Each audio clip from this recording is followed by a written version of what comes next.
welcome to the Intuitively Wild podcast. I'm your host, Rachel Levine. Living intuitively wild is about coming back home to ourselves. Here we talk about how to live connected to ourselves, others, and nature, and make a commitment to radical authenticity, vulnerability, and acceptance. On this podcast, we delve into a wide range of topics that span the human experience. We peel back the layers and talk about the things that are often not talked about.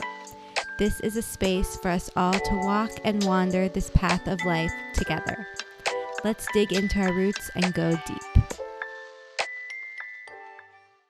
Everyone, hello. Welcome back to the podcast. This might be my favorite interview that I've done so far, ? Although I really love them all. But today we are joined by Uma Girish. I met Uma online because we are both part of a human design membership for extended human design learning. And Uma often shares her wisdom in this group. She'll come on and share her voice when we meet live. She'll share insights that she's having or questions in the group chat and comment on other people's posts with her wisdom. And I have felt drawn to Uma from the start. She just has this grounded presence that is so embodied in the sense that you can tell is coming from the core of her being. And without knowing it, Uma really impacted me. And I really wanted to have her on the podcast. I selfishly wanted to interact with her, and I also really wanted to share her wisdom. I knew that we would have a really profound and deep conversation, and that is exactly what this is. We talk about purpose and grief and authenticity and alignment, all the things that I love to talk about and that we talk about on this podcast, but we go really deep, and you can just tell that Uma walks the walk and talks the talk, and it is just really powerful to be around her. All of her info and details will be below. She is not on social media, which we also talk about, but she is on Substack, and on her website, she shares all about her offerings and ways to connect with her. So I highly recommend reaching out to her and seeking her guidance. And if you want to connect more with me, you know where to find me on Instagram or on my website, or email me. I would love to hear from you. I'd love to hear your biggest takeaways from this episode. Please feel free to leave a rating and review. It means the world and it helps out the podcast so much. And with that being said, let us get into this episode with Uma and all of her wisdom. Uma, thank you so much for being here. I like to start off the podcast with a question, which is, what is something you wish people knew about you that you don't think many do? I think people think I live a very extroverted lifestyle, which is very different. I actually love a slow and deep and private life these days, spending a lot of time in my own energy, spending time in meditation, because that's when I receive downloads and I'm able to share from that place of inner knowing. So it feels very important for me to make time for that. Also, energetically, I feel so much more connected to my own essence when I'm with just me or my intimate family. And for that reason, I have fashioned my life in such a way that I have that kind of spaciousness. And I'm not sure a lot of people know that about me. Interesting. Why don't you think a lot of people know that about you? Is this a new part of your life, or is it not? What makes you think that people don't see that in you? I used to be an extrovert. I used to talk a lot. I loved going out, meeting people, making new friends. I'm a person who can walk into a room where I don't know anybody and I can start up a conversation. Well, I can still do that because that's a part of who I am. And when I was in my 30s, I just didn't know how to be with myself. I always needed people. I needed friends, love being connected. And I think that was because I wasn't so connected to myself. I didn't know me well enough. But many, many years later, finding human design and learning that I'm a projector, that it is important for me to honor the ebbs and flows of my energy. And also with seven undefined centers, be careful about, who I interact with, who I hang out with. That's become even more of a, it's become a challenge in some ways, but because the world is just in a very difficult place. People feel that what they feel. This is not about making anyone wrong, but there are a lot of anxious, emotionally, um, charged people out there. And so I have to take a lot of time to cleanse my own energy. When I leave that space, it just feels easier for me to be in my own energy. Also, I feel very committed to my purpose in the world. I spend whatever energy I have in pursuit of those tasks which contribute to my purpose.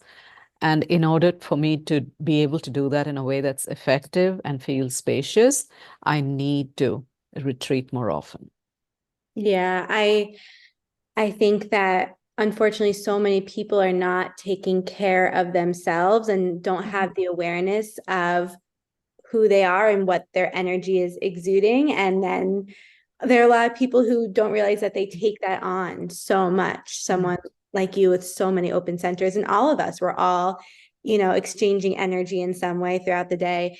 And I'm a big advocate for alone time and really being in your own energy. And I think that more people need to cultivate that type of connection and comfortability with being alone and Mhm. getting to know our own energy. That's true. It's very easy to get sucked into what's happening in the world. And we live in an information age. We have access to so many resources in terms of books and podcasts and news and social media that it's very easy to get inundated, and not just inundated, also influenced.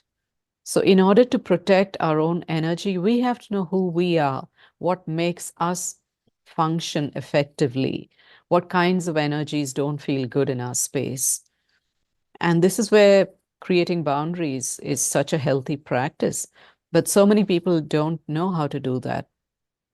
There's so many misconceptions about boundaries, that boundaries are unspiritual, that if you're a spiritual person, you should just, serve all the time, that you have to be this rescuer and savior, helping everyone out there who doesn't have the level of awareness that you do.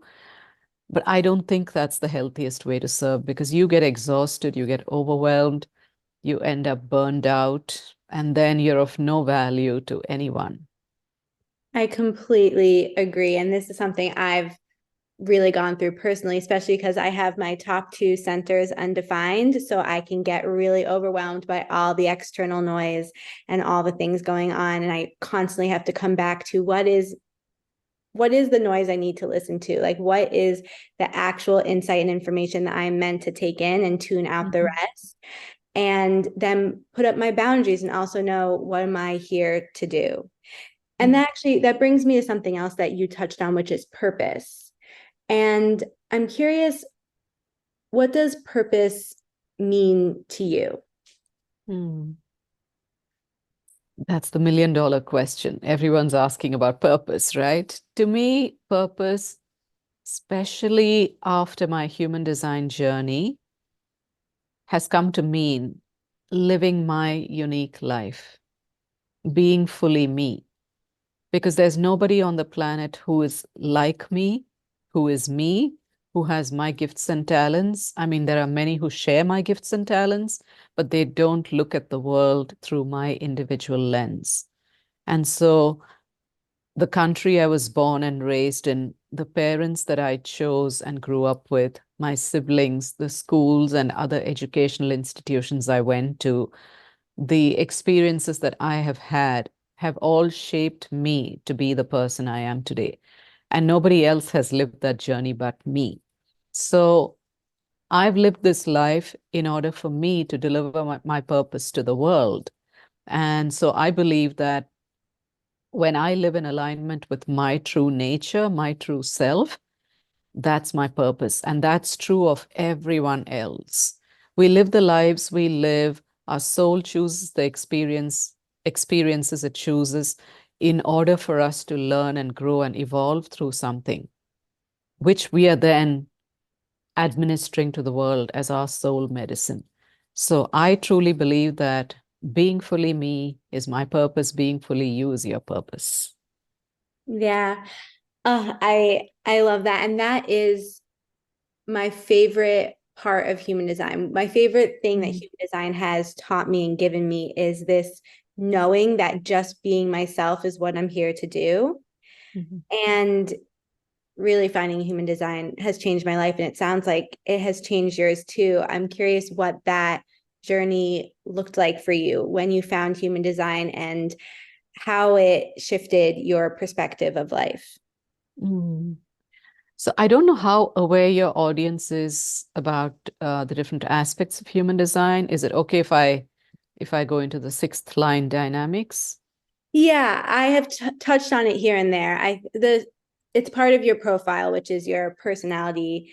I think that people will they have a foundational. We have a Okay. whole range here, so just go. Okay. So the sixth line, for those who don't know, has three distinct life phases. So the first phase is 0 to 30 years of age, 30, 32-ish. The second phase is 32 to about 50. And the third phase is 50 and beyond. When I came to human design, when human design found me, I was already in the third stage of the sixth line. So human design found me very late, or maybe it was perfect timing. I like to think of it like that. Perfect time. Yeah. And so I had already been in the spiritual space for a long time, starting in my mid 40s, which is when my mother died, 8 months after my husband, my daughter, and I relocated to the United States from India. And her death was my personal shattering. It was a spiritual awakening, it was a spiritual emergency. It's the thing that made me look within myself and say, who am I? Why am I here? What's the purpose of my life? And that's when I began to walk my personal spiritual path. So by the time I came to human design, I had spent many years in the space of this contemplation, which had started to guide my work, my worldview, how I felt committed to a life of service. So finding human design was just further affirmation and confirmation of what I had been sensing about myself, specifically that I'm a projector and that projectors came here to be wise guides and leaders. I've always felt like that, even way before even my mother's passing. I've always been sought out by friends and people who know me. It's just customary for people to sit down and say, "What do you think about this? You always seem to have a different perspective. Tell me what you think." And I've always been interested in people. Projectors are very people oriented. We see deeply into the other. And then learning my profile, which is that as a sixth line in the third phase of life, which is 50 years and beyond, I'm just here to live a life of authenticity. I'm just here to be me, and people feel my energy through my embodied authenticity. So I may teach, I may tell them how to do something, but nothing has more impact and power than someone sensing into how I'm living my life, how I'm showing up, the energy that I'm carrying into a space. So that's the sixth line. The second line is the hermit or the natural. It's also a line which is all about one's innate genius, something you do really easily and effortlessly. But when people ask you, how do you do the thing that you do, you just don't know. It's such a part of you that you don't know how to respond to that question. That has always felt like me too, because I write effortlessly. I find people struggle so much with writing. Writing has come to me so easily.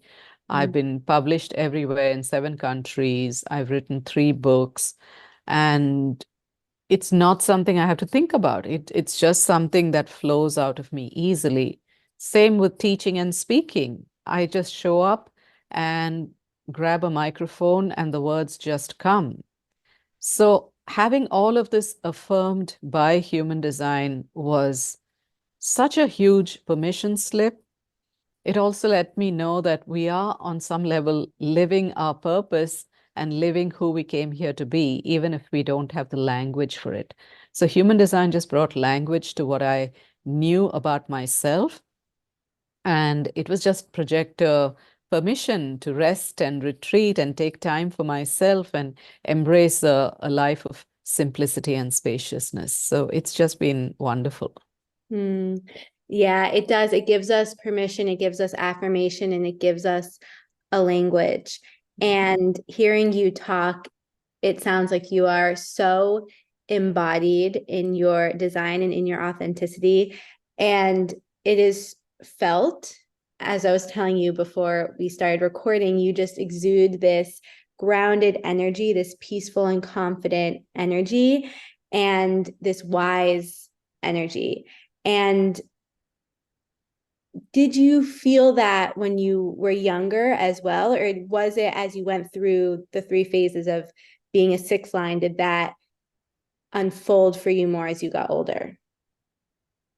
When I look back on my childhood and my teenage years, obviously, as I was moving through them, I didn't understand why I was saying the things I was. But now, looking back from this vantage point, I realize what a sacred rebel I was. I think I came into this incarnation wanting to be and knowing that I was a sacred rebel.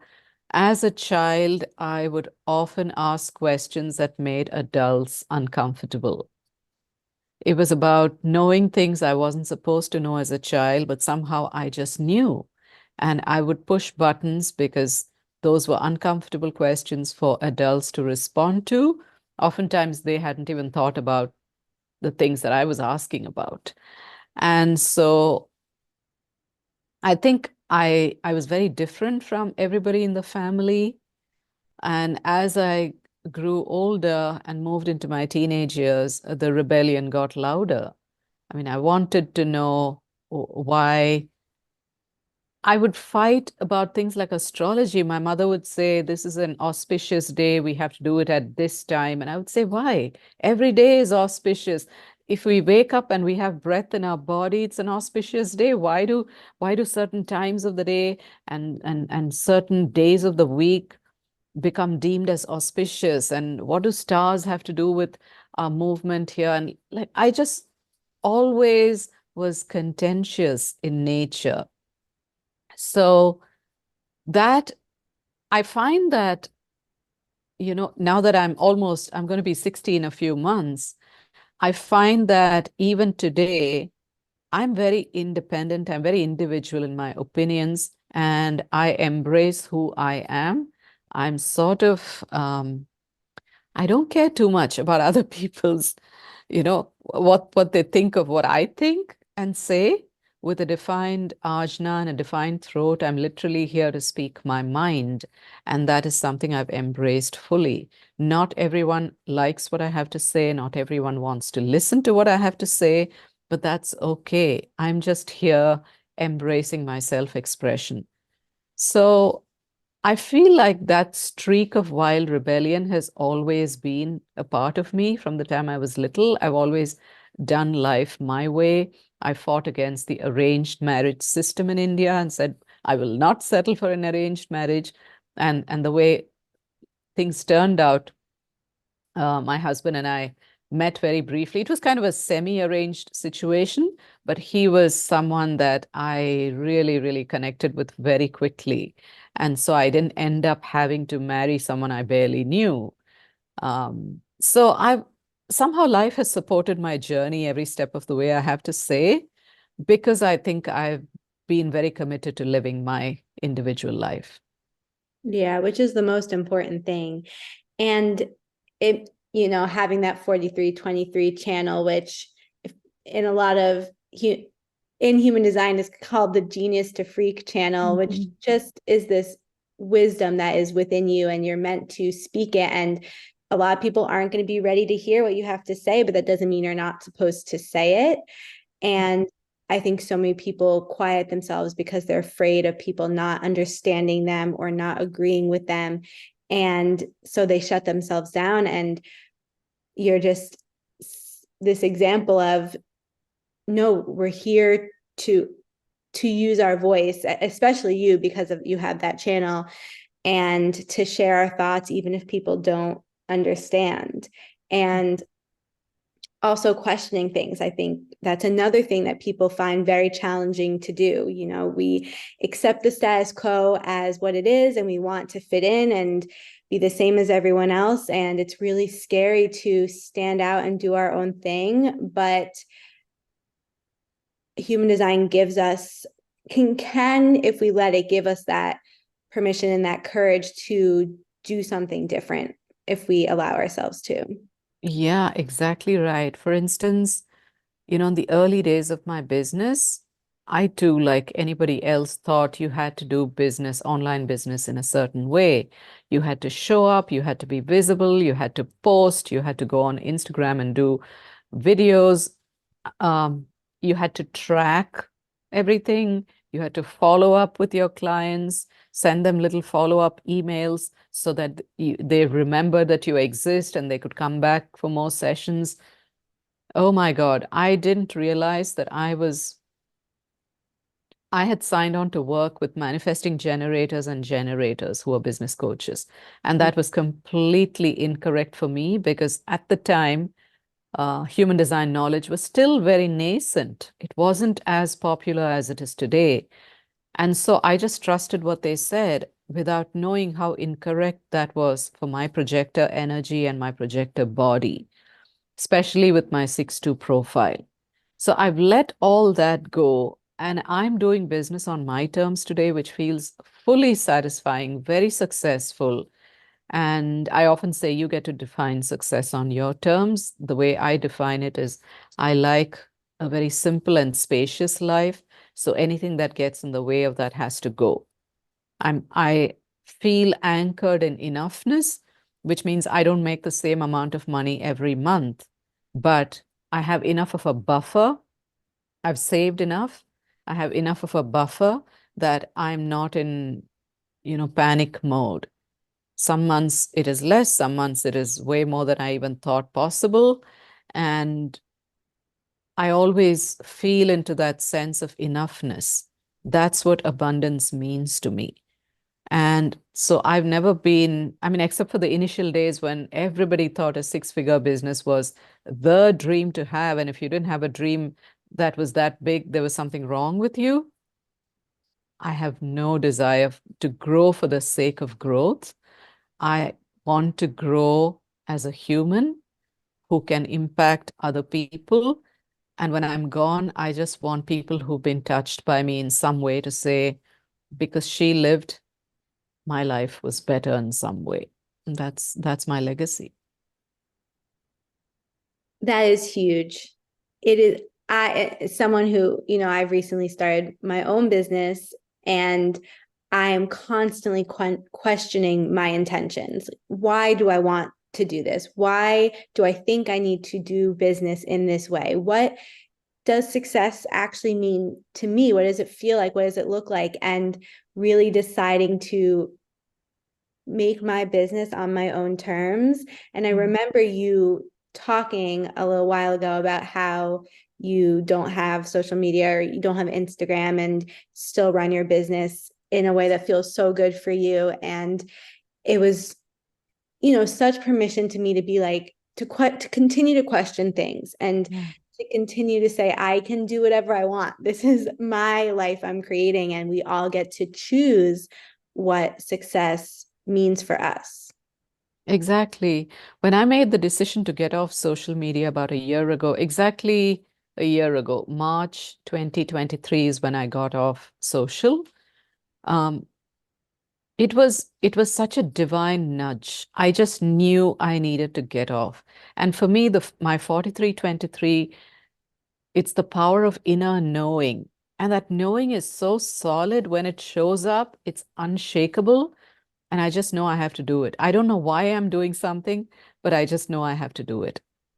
So in the days leading up to that knowing, I began to feel a sense of frustration, bitterness, some kind of anger. I just didn't like how I was showing up on social media, and I didn't like that I wasn't getting the kind of engagement that I desired. And so I had to take a step back and go in and say, why am I really choosing to engage on a platform which doesn't make me feel good? So I did a lot of journaling. I did a lot of introspective work. It wasn't a knee-jerk reaction. I didn't want to do that. Like, oh, I don't like social media anymore. I'm getting off this platform. I just didn't want to go out with that. I wanted it to be a carefully planned and well thought out exit. I also wanted to bring my audience along with me on my journey. Like, what am I feeling? Why am I feeling this way? What am I doing to get in touch with my inner knowing? What's my inner knowing saying about all of this? What steps am I taking to move away from social media? How I need to stay open to trust and surrender, and that there will be a path.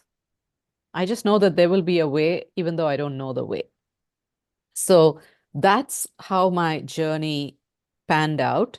And as a projector, we have to wait for the right invitations. So a lot of people fear that once I get off social media, no one's going to know about me, no one's going to be able to find me, there won't be clients, there will be no money. And that's sort of the fear that keeps them on social. Whereas for me, I had to, again, to go back to embodied authenticity, I had to say to myself, you have to walk the talk. You talk about trust and surrender all the time. This is where the rubber meets the road. Show people you can do this. Otherwise, what's the point of being this 6'2" role model and not being able to really walk my talk? So I decided this isn't feeling good anymore. I'm getting off. And 1 year later, I have to say, some of the most amazing invitations have found me very effortlessly because I haven't had to go out there and be visible and do videos. Not that I've always liked doing videos. I have to say I had a good time on social until it stopped being a good time. So I enjoyed social media for a bit and made a lot of connections, made a lot of friends, found a lot of followers.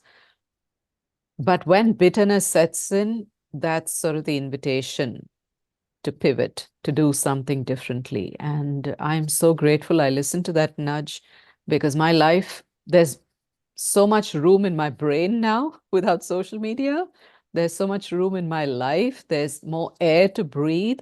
I'm more mindful and present. And there are 3 things on my to-do list. If I get 2 to 3 things done in a day, that's fine. But those 2, 3 things are the things that move the needle on my purpose. So I'm very mindful about what I say yes to. And I have to say no to lots of things in order to say yes to the few things that are correct for me and my energy. Yeah, because so much of the time people spend on social media is not for business, even if that is how they're promoting themselves. It's spent scrolling or comparing, or it's having a separation from social media, whether it's completely going off or just having boundaries with it, allows us to be more intentional with our time and mindful about what we're taking in. And it sounds like when you got off social media, you didn't feel like you had to prove your worth in that way anymore. And something that I've been really focusing on recently, that's been coming up a lot for me recently, is not having to understand why I'm feeling the way I'm feeling or why my intuition is telling me something, but to just trust it. Like, who knows why you were feeling bitter and frustrated around being on social media when before it felt good, but Yeah. knew that you were feeling that way and you trusted it and you acted on it. And that's all that matters. Exactly. So often we go to our mind and say, tell me why I'm feeling what I'm feeling. And the moment we go up to our mind, we've left our body. Mm. And the body is where we feel what wants to be felt. So if we're feeling bitterness or frustration or anger, we don't always have to know in the moment why we are feeling what we're feeling. That feeling is rising up within us to be companioned. It just wants our notice. It just wants our attention. It wants us to say, I see you. I see you. You're here for a reason. I'm open to receiving your message. That's all it needs from us in the moment. And the message may come in a day, it may come in 3 days. That just depends on the feeling and what it's trying to convey to you. But I think the more we let go of control about how things have to look, the easier life can be. I think so much of our lives are complicated because we complicate it so much, right? Yes. Yeah, we think that we have to control in order to keep ourselves safe and Yeah. dictate how our life is going to be. But really, we're just I think a lot of us are afraid of it being easy, of afraid of Mhm. it being easeful, I'll say. And are afraid of what will happen if we just surrender and soften and let the control go. And it's really, really scary because we're taught to control everything. But that is the practice, is constantly coming back to letting go and just tuning back into our bodies and not needing to understand and predict everything that's going to happen. Mhm.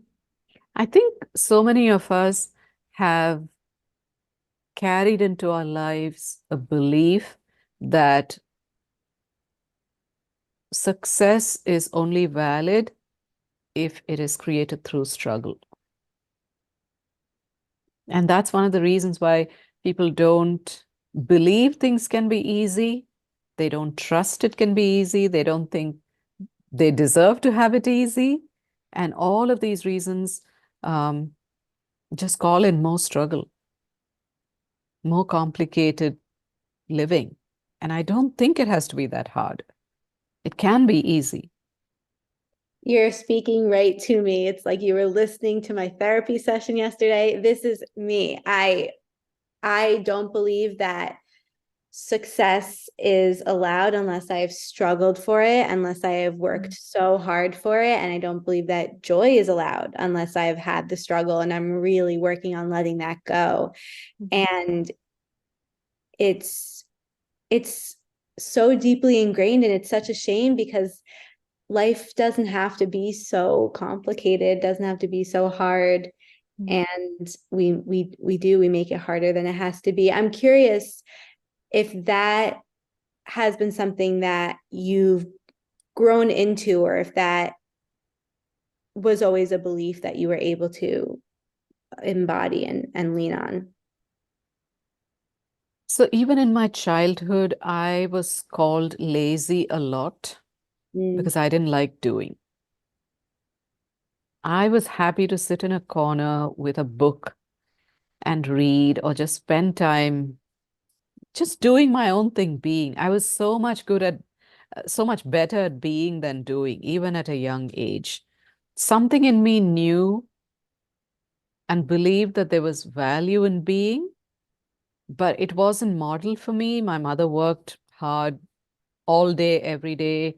My father struggled to bring home, money to put food on the table. We were four kids. And so also with extended family, like everyone just believed in this value of hard work. Something in me knew it didn't have to be like that, but I couldn't challenge an entire culture, an entire society, an entire family's way of doing things, right? So I just got called lazy a lot because I didn't want to do the things that people were asking of me. Often when I went to someone's house, let's say there was a gathering, I would be the person sitting in the living room on a couch with somebody who is going through a breakup, or someone who's, somebody had died, or someone who was grieving something, the end of a relationship, or a friend had betrayed them. I would be listening to their stories. I would be offering comfort. That seemed to come much more easily to me than to be in the kitchen with the hostess, like putting appetizers on a tray and getting ready to serve them. And finding out that I'm a projector and moving more into the spiritual nature of my work, which is spiritual mentoring, I began to understand that this pressure we put on ourselves to stress and strive and struggle is just entirely man-made. There is no divine energy that says the more you struggle, the closer you're going to be to the gates of heaven, or you're going to have some kind of a special place in heaven because you struggled so hard. Mm. No. I began to unpack all of those lies for myself, and I really opened to the feeling and the truth of the message that this can be simple. There's not a God who wants our life to be difficult and hard. And I say this with so much compassion for people who are caught in struggle. We don't live in a just or equitable society. There are people struggling with all kinds of things out there. So I definitely don't mean to, minimize anybody's struggle. That said, I still think we can resort to uh, prayer, we can resort to meditation, walks in nature, simple things that can expand us and bring us peace and quiet. And when we feel that sense of inner peace and quiet, is when we open to messages. And those messages then guide us on our path, where we are meant to go, what we are meant to do, what we're meant to stay away from. Things become clearer the more open our channel is to the divine. And so, walking down that path, it has just become easier for me to listen, to trust, to surrender. There are days when I don't know what to do. It's not like I have all the answers, but my number one spiritual practice is offering. I just offer everything to the divine, and I say, when there's something for me to do, just show me the way. If I'm getting in your way, just make me step back and stay still and stay quiet until there's something for me to do.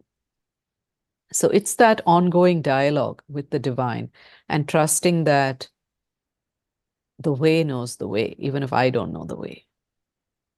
I couldn't have said it better myself. That was so beautifully said. What does that connection to the divine or to your intuition feel like or look like to you?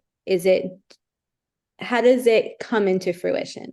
What's that process like? I now know and trust and believe that we are not separate from the divine. We are the divine. Mm. Divinity is our true nature. We are here as human beings on this human journey, but we are expressions of God. I truly believe that. It's not just an intellectual idea anymore. It used to be an intellectual idea, which didn't make sense. But through so many things that have happened in my own life and for me, and just witnessing other people's journey, I know that to be an irrefutable fact that we are divine. And when we trust that inner divinity, when we cultivate that inner divinity, that connection through prayer and meditation and taking time away, connecting with what feels sacred to you. It could be a walk in the woods, it could be music, maybe it's playing with a child, playing with your pets, journaling, writing prayers, talking to your soul, however that feels meaningful to you. I think that's what deepens our connection with the divine. And the deeper we feel this sense of intimacy with the divine, the more we relax into it. The more we relax into it, the less of a grip the ego has on us. And that's really the source of all fear and anxiety, the ego's voice. It does feel like it's all connected. It's a beautiful circle. If we're Mhm. able to bring more activities that connect us to that sacred essence, then we are able to take a step back and trust more and lean into more ease and softness, and then more messages come and we can be more trusting, and it all works together. And I think that often it starts with us choosing to bring more simplicity into our life, or to bring more Mhm. of those sacred activities into our life, whatever is sacred to you, as you gave so many different examples. And that will allow us to remember how to be more, instead of how instead of when we're disconnected from all of that, we're stuck in the doing. Yeah. And that has been so true in my life. Yeah, because doing feels like you're moving something along, you're moving life along, right? It feels anything that's action oriented feels like we are moving this engine forward, which is why so many people struggle with being and staying still because it feels passive. It feels like passivity, but it's really not. And when I say prayer, I don't really mean like sitting with a prayer book. Singing can be prayer, painting can be prayer, walking can be prayer, cooking a meal can be prayer. Bringing a prayerful attitude to what you do is what I mean when I say prayer. So when we focus on this thing that, okay, I'm sitting down to write a post, an essay on Substack.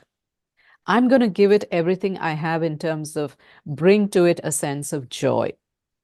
Use my talent and gift of writing to write a very compelling and personal essay. What happens with it once it's sent out into the world is none of my business. That is up to the divine. Outcomes are something I don't control.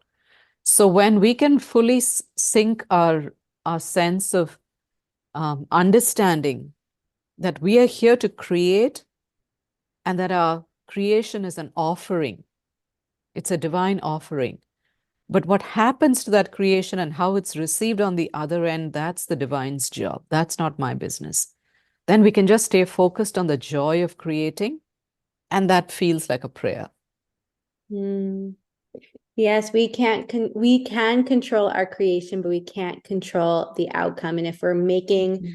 our creation, if what we're outputting is done with intention and love and joy and compassion, then it will reach the people it needs to reach. Yeah. And we don't have to fill the extra space to feel like we're moving things along and controlling the outcome that we want to happen. Because it's true, I think that we think we have to move things along for ourselves, and otherwise we'll be quote unquote lazy or not trying hard enough or not doing enough, and we don't have to worry about that. And So true. human design shows us we don't have to worry about that. Hmm. Yeah, human design's main message is get into alignment with who you are and everything that you need to make this life successful as you define success, it'll find its way to you. Mm. I want to talk about grief because I know that that has been a big part of your life and a big part of the work you do now. And you spoke about your mother passing and how that was a big turning point in your life. And I'm curious, what is a lesson that grief has taught you? When you look back, what is one thing that has really lingered in you from your experience with grief? Hmm. So many lessons, really, but if I were to pick one, it is that we don't have all the time we think we have. Death walks beside us every day. Every breath we take is one step closer to death. And I don't mean to make that sound very morbid, but it is really the truth, right? Death walks alongside us every single day. So, how am I honoring my time and energy and gifts in service to my legacy? The thing is, I know when I die, I won't get to take anything with me. We don't get to take anything with us when we die. This is the most profound realization I had when my mother died. Once her last rites were done, we went through all the ceremonies. The only thing that she left with to the crematorium was the silk sari we had draped her in and the rose garland that we placed on her. But what she left behind was a legacy of love. And so it's become really clear to me that I need to focus on what I'm leaving behind. And when I focus on my legacy, then everything I do when I wake up in the morning, the way I show up for my work, the way I show up for my family, the way I show up for my community, my clients, it's part of my legacy. That's how I will be remembered when I'm gone. So how much more urgent it is then to pour my energy and time into the things I'm creating, which is what is going to live on beyond me. So that has been one of the most powerful lessons that death and grief have brought me. Mm. Yeah, it's our impact, not only our physical creations like a book Mhm. or a business that you have, but the energy that you are putting out that will impact the people that you come in contact with. That is the legacy you're leaving behind, all of us. And I mean, I try to remind myself of that every day because intention and impact for me is everything. And to be able to have a positive impact on people, even if you don't know what it is, that is such a gift. It's so sacred. It's such an important part of being human is the interactions that we have with other people.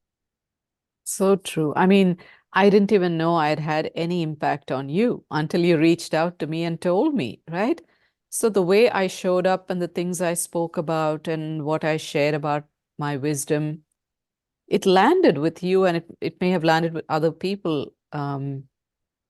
So it's that didn't happen because I was obsessed with who's going to read this, who's going to receive what I say, how many people are going to like it. I was just being myself. And whoever was meant to find it, found it. And it impacted them in some positive way. You, for instance. That's why we are sitting here and having this conversation. So it's just, these are not like random intellectual ideas.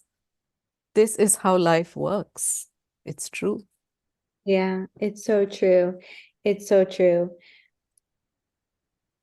So one of the biggest things that draws me to you is that confidence and is that grounded self-assurance. But what is something that you have felt shame about in the past that you've worked through and now have learned to accept about yourself?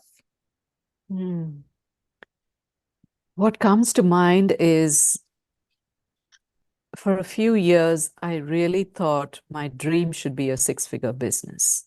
And when I just wasn't able to make it happen, I thought, what's wrong with me? What am I not doing correctly? What am I not doing right? What do I not know enough of? I was constantly invalidating the beauty and the wisdom that lived inside of me because I was chasing a goal that was external. Mm. Because somebody said that should be your dream, and this is what a successful online entrepreneur should look like. I thought that had to be my dream. So I created a lot of shame. I cried a lot of tears because I thought I'm never going to make it. I've failed because I'm never going to get to this goal. And I know there are plenty of entrepreneurs out there who want the six-figure dream, and maybe it's correct for them. So this is not about saying that my way is the best way for everyone. My way is the best way. It's correct for me. It's the best way for me. That's it. And then I had to go in and do a lot of introspection around, is the six-figure life the life that I want for myself? And as I started thinking about what my impact meant, what does it mean to impact somebody? Does it have to be a big stage? Can I impact someone in the grocery store? Can I say something that'll help two people instead of 2 million people? Why is that not enough? Why is that considered less? Why are we always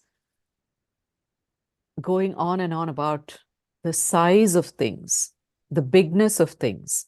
What is wrong with a small dream? What is wrong with a dream that fits me and just me? It doesn't have to fit anybody else. So when I started this line of contemplation is when I began to realize, oh my God, I love my simplicity and spaciousness so much. And the divine knew it before I did, which is why the six-figure life didn't happen. It would never have been right for me because I cannot, for the life of me, imagine constant traveling, constantly being on, having a million things to juggle in my day, having a team I have to manage, having to make decisions. Oh my God, it sounds like a nightmare to me now. So I think I had to come back to what size dream is right for me. And once I began to sense into that, and then, the dream began to sort of speak to me. And I began to feel it inside my body. Oh, this feels delicious. I want to be able to wake up in the morning, have time for prayer and meditation. I want time to be able to sit down with a cup of coffee and a book. I love that. I don't want to be on a stage first thing in the morning. I don't want to have to go into a team meeting first thing in the morning. I love my spaciousness. I love serving fewer clients. Writing and teaching are my favorite things in the world. And I get to do that the way I choose, the way it serves my energy. So I began to understand that, oh my gosh, my dream is enoughness. My dream is enoughness. And being constantly grateful for everything that is present in my life right here, right now, instead of setting my goals on the horizon and chasing after something which may not even be correct for me. And who's to say that that's a smaller dream than anything else? That is a huge dream because it's exactly what you want, because it's magic for you. It's perfect for you. And so Mhm. I think it's so important to, like you said, find the dream that fits us. And we all are meant to live the perfect life for us. And sometimes life will block us from one door because it's just not meant for us. And sometimes we'll open that door and we have to go through it to realize it's not meant for us, and that's okay too. But constantly questioning things and getting to know ourselves, really understanding ourselves and why we're doing what we're doing and what we actually want, and then acting in alignment with that is what will lead us to the perfect life for us. Yeah, very well said. At the end of the day, I wanted to stop suffering. Rachel, I wanted to stop suffering. I wanted to be happy. I wanted my sense of peace and contentment to be self-dependent, not on something external. And my North Node is in Cancer. Cancer is all about home and hearth and the maternal energy. My clients will often say to me, it's like you're pouring this mother love into me. I didn't even know I was doing this until people kept reflecting it over and over again. And I thought, yeah, this is what I came here to do. This is my destiny point. So I am living my purpose. I am living my best life, and I am feeling the peace and contentment of it. Why do I want to chase anything outside of that? So I did not want to suffer anymore. I wanted to wake up every morning feeling joy in my heart and feeling that deep sense of contentment that my life is enough as it is. And that's where I am. Yeah, choosing peace over suffering and over our Yeah. ego.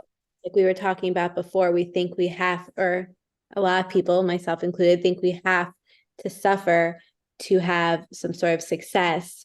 And hearing you talk is just another reminder that if I choose to let go of that idea, choose to let go of that suffering, then my dream life will unfold for me so much more easily, and I can just step into it with more grace.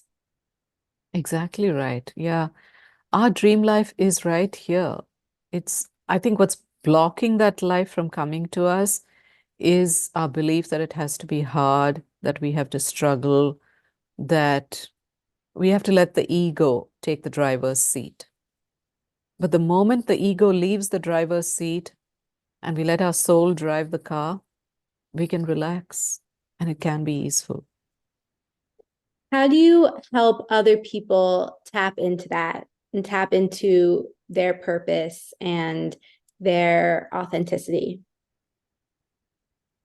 So, the main reason why people struggle to live on purpose and live their authentic lives is because of all the baggage they've carried into their lives, right? Especially from the families they were raised in.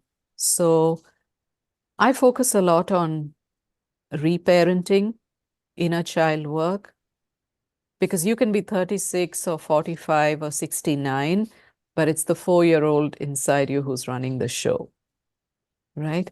So, it's that little girl inside who needs to feel safe, who needs to understand that she has enough, who needs to stop being terrified that she's going to be abandoned or impoverished in some way. So I find that inner child work is really, really important. I also, because I'm a spiritual mentor, I constantly invite my clients into this dialogue about their true nature, not making decisions from the ego versus understanding that they have this inner divine that can be a far more accurate compass for their lives and their journey. So we do some somatic work, we do breathing, we do EFT. Those are some tools I love to use. I teach them how to connect with their inner intuition and guidance. And a lot of questioning and contemplation, because that's where the magic happens when people begin to really question what they're believing, question what their mind is telling them, asking themselves, why do I trust my mind? Why do I believe everything it says? Do I really have to? Can I trust another more compassionate, wise voice that also lives inside of me?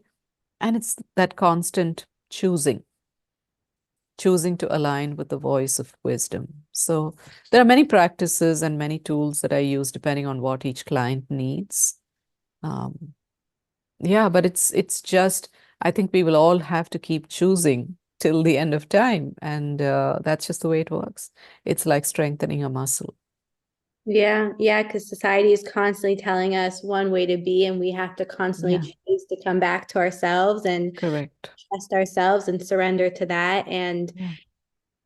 and also to understand what it is within us that wants to act in a different way. And I think that brings it back to that inner child healing and not letting that 4-year-old run the show, Yeah.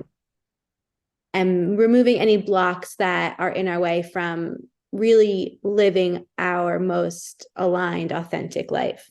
hmm I also feel, that sometimes the way human design is used, it can be a hindrance. Like somebody can get so attached to the configuration of their chart and use human design, their channels, their profile, their whatever as an excuse for who they're being. And that becomes very limiting in itself because human design is here to give you an expansive life, not for you to limit your life in any way because you're finding excuses from, oh, I have the channel of perfecting, so I'm constantly going to be self-critical, and that's why I do the things I do. But no, look at the gift of that channel and look at how you can improve things around you. That's where your genius is needed. So human design can also become a limiting influence if we let ourselves use the configuration of our chart for the wrong reasons. Absolutely. It can be just another tool that our ego latches onto to contort and put ourselves in a box. And I I've seen that happen so many times. And I see people talking about human design online in this way that is very limiting and Yeah. is very linear. And Mm. that's really the opposite of what it is meant to be. It's meant to be expansive and very nonlinear and very, Mhm. nuanced and specific to you. And that's why it always comes back to understanding yourself and just getting in Yeah, touch with your own intuition and letting that lead you and guide you. And that's really all you need. That's all you need. exactly. Yeah, don't use anything to make excuses for why your life should be more limited than it is. Use any tool that you find, whether it's human design, whether it's astrology, something else. Use it to call into your experience your best life. Use it to expand you. No tool should limit you because it becomes the thing you can use to make excuses about who you are and why you're stuck.